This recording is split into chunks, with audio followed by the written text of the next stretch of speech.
Hello everybody and welcome back to another video. Today we are going to be going over locked shulker boxes. Now locked shulker boxes are honestly really simple, so let's just jump right into it.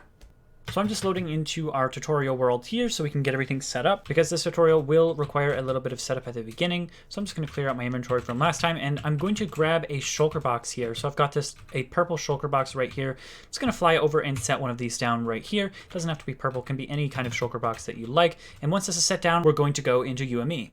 And I'm just getting the world opened up right now. If I navigate over to our shulker box in the chunk locator, which is right over here, sort of in the middle of nowhere, I'm going to open up the tile entities area, and I'm going to see this shulker box here. Inside of the shulker box, we basically have everything we need already. So as you can see, there's this lock area, which is the first thing I'm going to do.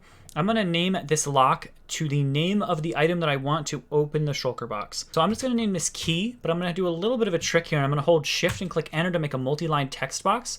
And what this does is it makes a pretty invisible character that can't normally be typed in the WiiU, meaning you have to have this specific modded item to open this shulker box. I'll demonstrate later inside of Minecraft. And then if we want to give the shulker box a message that appears when the shulker box was not able to be opened, you can just give it a custom name. So I'm going to say, this shulker requires key to be opened, and then hit the check mark to save that one in. Now we're almost ready to get this into Minecraft, but I do need to mod an item in that has this specific name, since this name can only be modded in. So I'm just going to go into my player inventory here, and I'm going to add in a new item. Let's just get a tripwire hook, and we'll put it right there. Then we need to name this item the same thing. So one thing about multi-line text boxes is that you cannot do them in this display name area.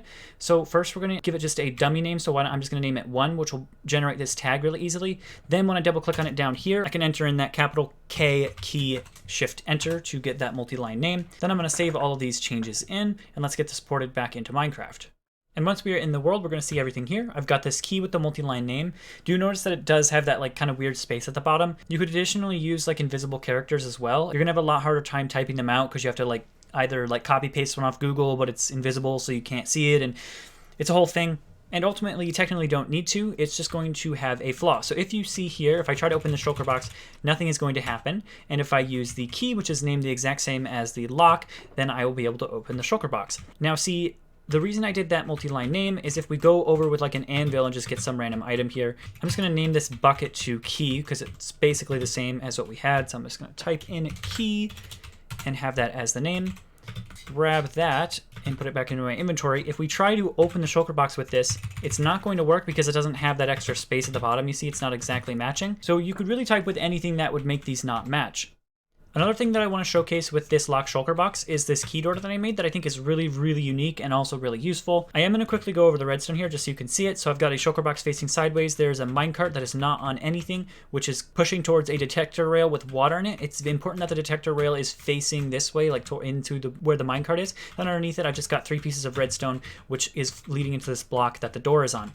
So if I try to open this right now without the key, it says, hey, I need this key to continue. But if I use the key and I open up the shulker box, you'll see that the door opens. And the reason this is really useful gets down to a lot of specifics with key doors, but essentially as long as this item in my inventory here never has to leave my inventory, then it can't ever be stolen, and I don't have to deal with managing items to make sure that the system isn't spammed or something like that. So this is actually a really powerful key door, and I know this is the one that I'm going to be using in all of my worlds moving forward.